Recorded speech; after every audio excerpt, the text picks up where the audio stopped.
Itel has a new series, the City series, and with me here today is the first phone from that series, the Itel City 100. It's more of a budget-friendly device, and maybe we might see another version like the Itel City 100 Pro or Itel City 100 Plus that might be more packed than this one. It's just speculation from me, but in this video, we are diving deeper to share everything you need to know about the Itel City 100. I've had it for a couple of days now, and I'm sharing all my experience so far in this video. I got two boxes, one with this Bluetooth speaker, and we'll talk more about the speaker in a bit. The second box is for the phone with an 18 watts charging brick, an earpiece, this case with magnets to attach the speaker, a USB-C cable, and the speaker is for early birds, and not everyone will get this Bluetooth speaker when they buy the phone. It is a Bluetooth speaker that connects to the phone via Bluetooth, and it sounds quite good.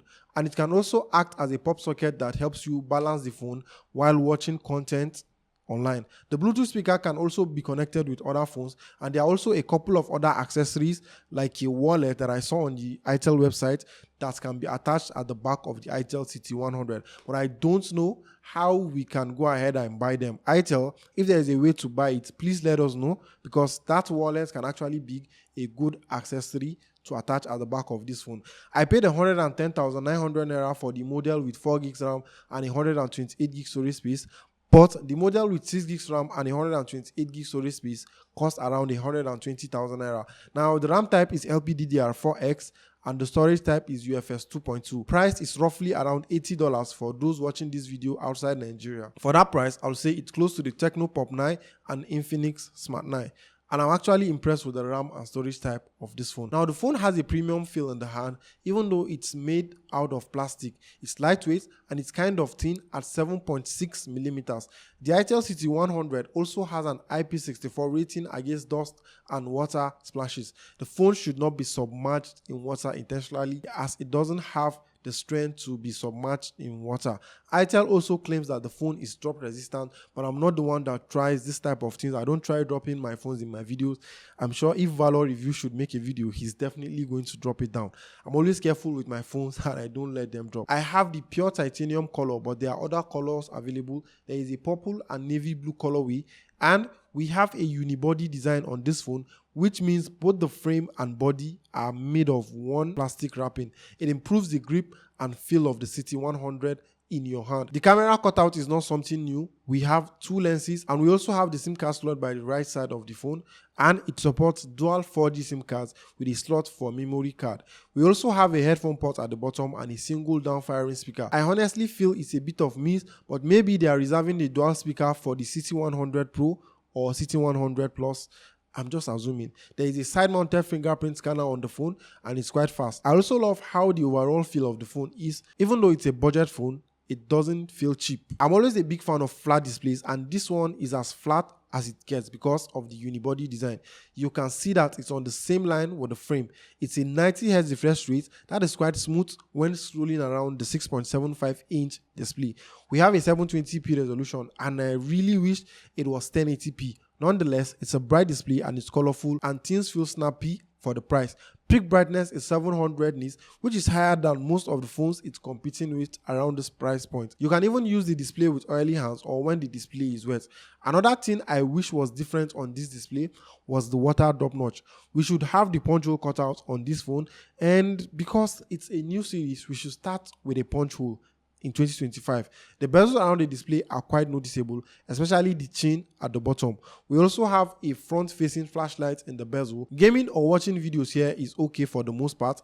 You can also stream YouTube content at up to 1080p resolution depending on the video you are watching, if it supports up to 1080p. I feel the display is okay for the most part. Android 15 has been out for a while now, and it gets me wondering, why do we have Android 14 on the Itel City 100?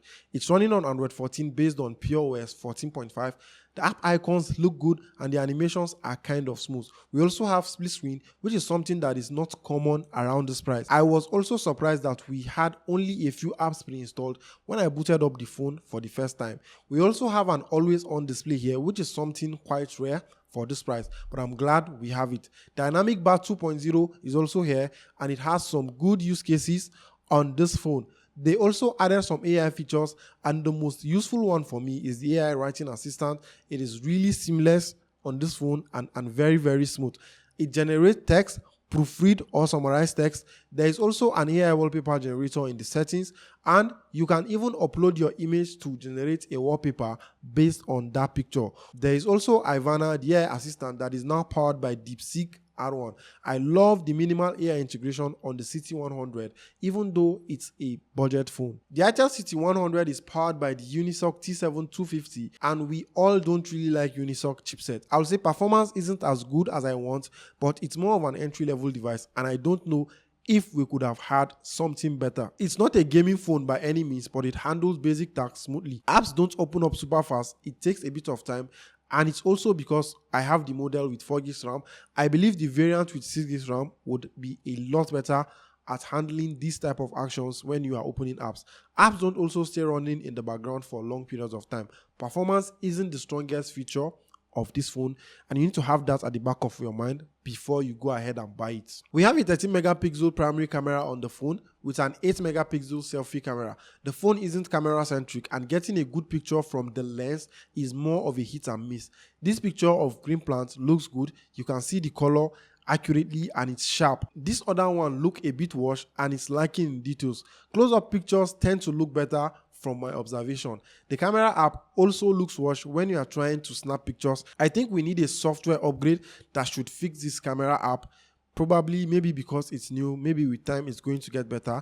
Post-processing is what makes the final picture look better, but when you are trying to snap it in the camera app, it looks terrible. Selfie images also look more of the same, and the phone can only shoot video at 1080p 30 frames per second. Now, before you buy the Itel City 100 phone, make sure you know that it's not built or made for taking photos.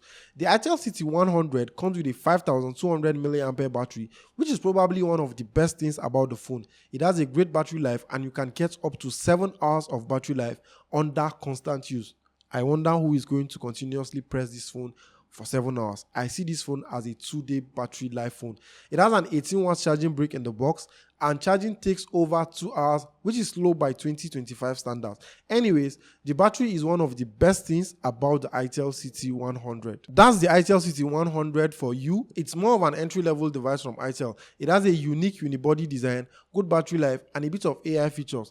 It's more in line for casual users, nothing too serious. I'll keep an eye out to see if there is a City 100 Pro or 100 Plus coming, because I'm curious how far Itel is going to take this new series. But for now, this is what you are getting, and it's not bad for a phone that costs just little over 100k. Let me know your thoughts. Would you buy this or save up for something else? Let's talk in the comments. I'll be happy to see you in my next video.